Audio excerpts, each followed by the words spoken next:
আমি যাব যাব ভাবছি, সে যাবে যাবে ভাবছে। আমরা প্রতিনিয়ত বাংলা এরকম অনেক বাক্য বলে থাকি, বাট আলটিমেটলি আমরা এটাকে কিভাবে ইংলিশে ট্রান্সলেট করব।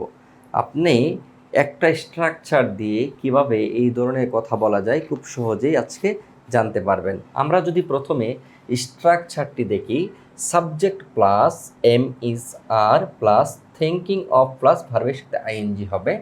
সাবজেক্টের উপরে ডিপেন্ড করে এম ইজ আর এর কোনো একটা হবে, তারপর থিঙ্কিং অফ হবে, ভার্বের সাথে আইএনজি হবে। আমরা যদি মেইন বাক্যটাকে আমরা দেখি, আমি যাব যাব ভাবছি, তাহলে এটা কি হবে? সাবজেক্ট আমরা নিয়ে আসি, আয়ের পরিবর্তে আসবে, আমির পরিবর্তে আসবে আই, তারপর এম ইজ আর এর কোনো একটা আসবে, তাহলে কি হবে এখানে?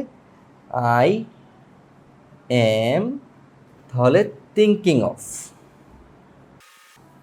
I am thinking of. তারপর কি হবে? যেহেতু যাব যাব ভাবছি, যাব এটার ইংলিশ হলো গো, তাহলে এটা হবে আইএনজি, গোয়িং। আচ্ছা, আমি যাব যাব ভাবছি, এটার ইংলিশ আমরা করলাম। তারপর আমি দৌড়াবো দৌড়াবো ভাবছি, I am thinking of running. রান্না করব করব ভাবছি, I am thinking of cooking. তারপর আমি কোনো কিছু কিনবো কিনবো ভাবছি, I am thinking of buying. আমি পড়াশোনা করব করব ভাবছি, I am thinking of studying, learning, playing, starting, travelling, watching, waiting. তাহলে আমরা কিন্তু খুব সহজে এইভাবেই অনেক বাক্য তৈরি করতে পারি। এখানে যে ভার্বগুলো আছে এগুলো ইউজ করতে হবে বিষয়টা এরকম না, এরকম শত শত বাক্য আপনি নানা রকম ভার্ব ইউজ করে তৈরি করতে পারেন। তারপর এখানে আমার পরিবর্তে যদি সে, আমরা যদি বলি সে খেলবে খেলবে ভাবছে, তাহলে হবে হি এর সের পরিবর্তে আসবে হি ইজ খেলবে খেলবে ভাবছে, তাহলে থিঙ্কিং অফ, তাহলে he is thinking of playing.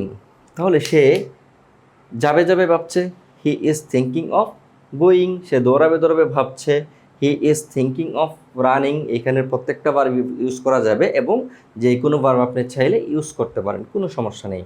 তাহলে যদি বলি সে কোথাও যাবে যাবে ভাবছে, যাওয়ার ইংলিশ কি? মানে কোনো একটা পরিদর্শনে যাবে, যেমন ট্রাভেল, ভ্রমণ করা আর কি। তাহলে he is thinking of travelling. এইভাবে কিন্তু অনেক বাক্য তৈরি করা যায়। এখানে আমরা এম এর ইউজ করলাম, ইজের ইউজ করলাম, আর কোথায় ইউজ হবে? যেখানে কোনো একটা প্লুরাল সেন্টেন্স আমরা মেক করব, যেমন তারা খেলবে খেলবে ভাবছে, তাহলে হবে দে আর থিঙ্কিং অফ প্লেয়িং। তো এইভাবে কিন্তু অনেক বাক্য আপনি তৈরি করতে পারেন। জাস্ট স্ট্রাকচারটি মনে রাখতে হবে যে subject plus am is are plus thinking of plus ভার্বের সাথে আইএনজি হবে। আপনি যদি মূল থিমটা আপনি বুঝে থাকেন, আশা করি অনেক বাক্য আপনি তৈরি করতে পারবেন। আসসালামু আলাইকুম রহমতুল্লাহ।